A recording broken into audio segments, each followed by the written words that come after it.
Leyland ದೋಸ್ತ BS6 ಗಾಡಿ heat ಆಗ್ತಾ ಐತೆ. ರೇಟ್ರ್ ಲೀಕೇಜ್ ಆಗಿದೆ.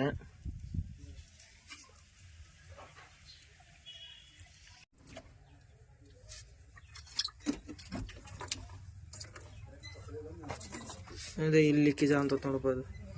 ಈ ಭಾಗದಾಗ ಲೀಕೇಜ್ ಬರ್ತಾ ಇರೋದು ಅದು, ಹಂಗಾಗಿ ಗಾಡಿ ಹೀಟ್ ಆಗ್ತಾ ಇರೋದು.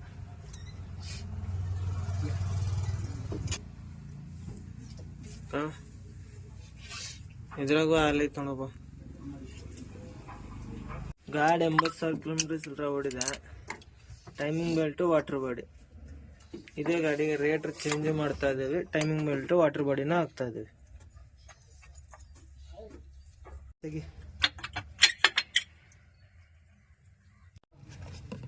ಆಯಿಲ್ ಚೇಂಜ್ ಮಾಡ್ತಾ ಇದ್ದೀವಿ. ಆಯಿಲ್ ಹಾಕಿದ್ದೀವಿ. 80,000 ಕಿಲೋಮೀಟರ್ಗೆ ಮೇಜರ್ ಸರ್ವಿಸ್ ಆಗ್ತಾ ಇರೋದು, ಮೈನರ್ ಅಲ್ಲ, ಮೇಜರ್ ಸರ್ವಿಸ್. ಅದೆಲ್ಲ ಸೈಲೆನ್ಸರ್ ಕಟ್ ಆಗಿದೆ. LNT ಸೈಲೆನ್ಸರ್ ಮಾಡಿಸಿದ್ದಾರೆ. ಫಸ್ಟ್ ವೆಲ್ಡಿಂಗ್ ನೀಟಾಗಿ ಆಗಿದೆ ಅಷ್ಟೇ. ಸೈಲೆನ್ಸರ್ ಬಿಚ್ಚಬೇಕು LNTದು. Timing belt, water body, oil service, ರೇಟ್ರು. ಟೋಟಲ್ ಬಾಡಿನೂ ಜಾಮ್ ಆಗಿದೆ. ಅದ್ರ ಪೈಪು, ಈಸಿಯರ್ ಪೈಪು, ಇದನ್ನು ಕ್ಲೀನ್ ಮಾಡೋಣ. ವಾಟರ್ ಬಾಡಿ ಹೊಸದು, TVS ಕಂಪ್ನಿದು ಆಗ್ತಾ ಇರೋದು.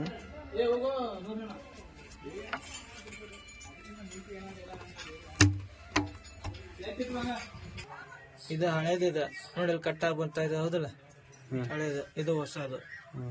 ಇದು ಹಳೇದು, ಇದು ಹೊಸದು. ಬಂದ್ ಮಾಡೋದು. ಇದು ಇಲ್ಲಿ ಟೈಮಿಂಗ್ ಈ ಥರ ಫ್ರೀ ಇರಬೇಕು.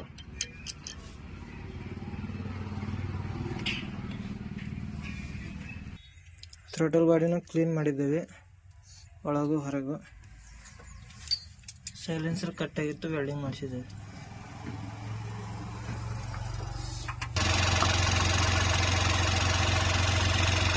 ಇದು ಹಳೆ ರೇಟ್ರ, ಇದು ಹೊಸದು. ಪೂರ್ತಿ ಅಸೈನ್ಮೆಂಟ್ ಚೇಂಜ್.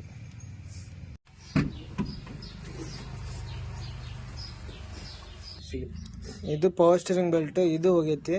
ಚೈನ್ ಮಾಡಿದ್ದೇನೆ ಆಲ್ರೆಡಿ, ಹೊಸದು ಹಾಕಿದ್ದೇನೆ. ಸರಿ, ಕಂಪ್ಲೀಟ್ ಆಗಿಲ್ಲ ನೋಡಿ.